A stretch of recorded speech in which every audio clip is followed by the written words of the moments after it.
Canada's horrific and devastating opioid crisis is not an accident. The opioid crisis is happening because Purdue Pharma, liberal-friendly McKinsey, and other bad corporate actors aggressively marketed prescription opioids to those suffering from pain or addiction. These companies did everything possible to increase sales and left a trail of human misery in their wake. Today we learned from the Globe and Mail specifically that Purdue pitched in Canada, McKinsey pitched Purdue on turbocharging opioid sales. Now McKinsey has paid $500 million in compensation in the United States, but has still not admitted any wrongdoing and has paid no compensation in Canada. Liberals have shamefully continued to pour money into this company. Now on May 29th, this House held a vote on my amendment calling on the government to sue the companies responsible for causing and fueling the opioid crisis for all damages associated with the crisis and direct all funds recovered through such litigation, prevention, treatment, and recovery programs. Liberals and New Democrats voted against that amendment. The opioid crisis was a result of corporate marketing and made some close friends of this Liberal government very rich. Those who got rich through the opioid crisis should pay for the recovery. Mr. Speaker, another Liberal insider, Dominic Barton, close friend of the Prime Minister, has harmed Canadians. Today we learned the Prime Minister's favourite consulting company, McKinsey Canada, which was run by Barton, laid out plans to supercharge the sales and marketing of OxyContin to Canadians. Almost 36,000 Canadians have died during this epidemic created by McKinsey and Barton, and it's only getting worse. Why does this Liberal government continue to reward McKinsey, who has profited from the suffering of Canadians with hundreds of millions of dollars in government contracts? Hear, hear. The Honourable Minister for Procurement, Public Services. And as a physician with my colleague, the Minister of Mental Health and Addictions, we know firsthand the harm caused by opioid addiction.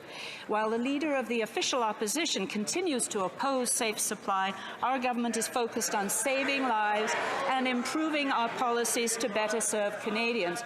For Public Services and Procurement Canada, that means working to improve Canada's integrity regime brought in by the previous government so that we can better safeguard procurement policies and practices. Thank you, Mr. Speaker.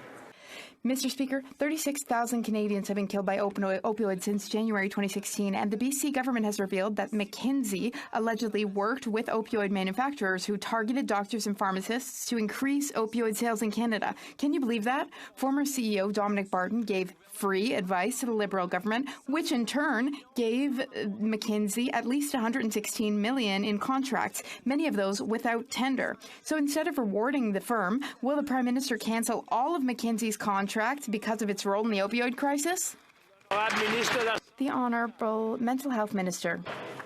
Monsieur le Président, Mr. Speaker, since 2018, our government has been working with British Columbia on lawsuits against big pharmaceutical companies, including a specific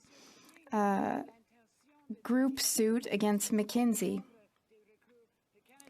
Class action.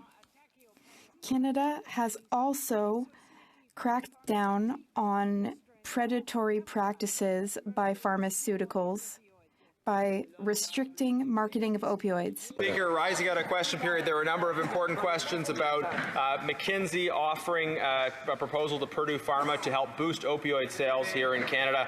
I do wonder if there would be unanimous consent to table this important story from the Globe and Mail, which highlights these issues from the 2014-2015 period. Thank you, Mr. Speaker. All those opposed to the honourable member moving the motion will please say nay. Unfortunately, we don't have unanimous consent.